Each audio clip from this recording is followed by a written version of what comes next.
আসসালামু আলাইকুম। আলহামদুলিল্লাহ, আপনারা সবাই ভালো আছেন, যে যেখান থেকে দেখছেন সবাই সুস্থ আছেন।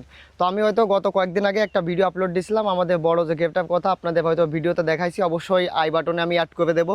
তো এইখানের যে মাছগুলো আছে এই মাছগুলো কিন্তু আমরা ওইখানে নিয়ে ছাড়বো। তো আপনাদের একটা কথা বলি, আপনারা যখন মাছ এক জায়গা থেকে অন্য জায়গায় নেবেন, মাছের কিন্তু একটা ধকল আসে। তো এই জিনিসটা কাটায় ওঠার জন্য আপনারা বেশি পরিমাণ খাবার দিয়ে নেবেন, যাতে মাছ দুর্বল হয়ে অসুস্থ হয়ে না পড়ে। তো আমি হচ্ছে সেই কারণেই যাচ্ছে আর কি এখানে আজকে খাবার দিতে আসছি। তো দু একদিনের ভিতরে আমি এখান থেকে মাছ উঠাই নিব। তো আমি কীভাবে খাবারটা দিই আপনারা সম্পূর্ণ ভিডিও জুড়ে দেখতে থাকেন।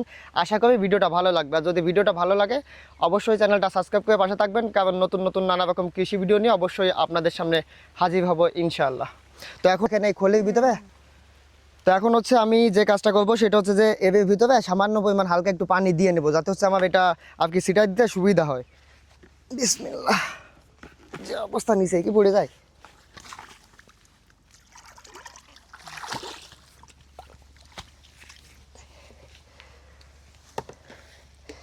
নাড়াচাড়া দিয়ে নি, ভালো হবে।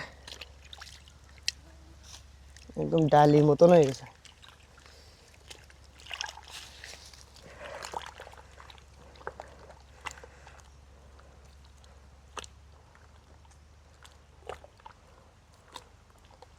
কালার কি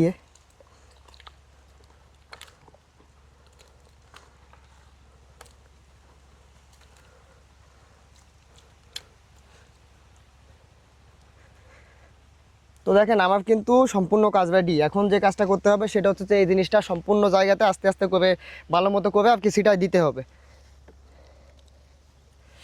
বিসমিল্লাহ।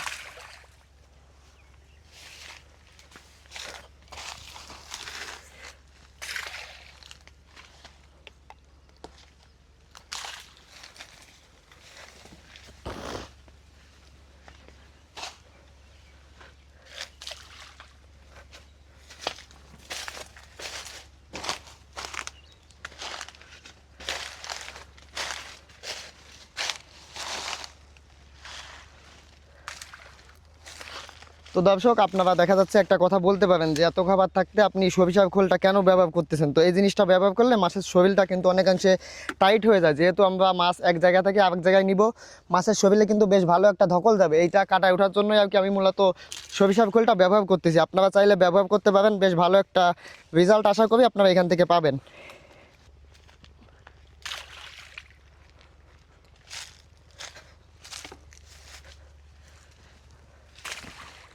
তো দর্শক, এত সময় ধরে আপনারা যারা ভিডিওটা দেখলেন, আমার কিন্তু মাছের খাবার দেওয়া মোটামুটি কমপ্লিট। তো এখানে দেখতে পাচ্ছেন মরিচ গাছ, তো এই গাছে বেশ ভালো পরিমাণে মরিচ হয়েছে। তো আমরা এখান থেকে মোটামুটি মরিচ নিয়ে খাতে পারি না, কারণ লাগাইছি আমরা, কিন্তু লোকজনে চুরি করে আর কি নিয়ে যায়। তো যাই হোক, বেশ ভালো পরিমাণে হয়েছে। তো আজকে যেহেতু সামনে আর কি দেখতেছি, তো ছিঁড়ে নিয়ে যাই। তো যারা আপনারা সম্পূর্ণ ভিডিওটা দেখলেন এত সময় ধরে, যদি ভিডিওটা ভালো লাগে আপনারা আপনাদের মূল্যবান মতামতটা লাইক, কমেন্ট এবং শেয়ারের মাধ্যমে জানাবেন। আজকে এই পর্যন্তই। তো দেখা হচ্ছে অন্য কোনো ভিডিওতে। সবাই ভালো থাকবেন, সুস্থ থাকবেন। আসসালামু আলাইকুম।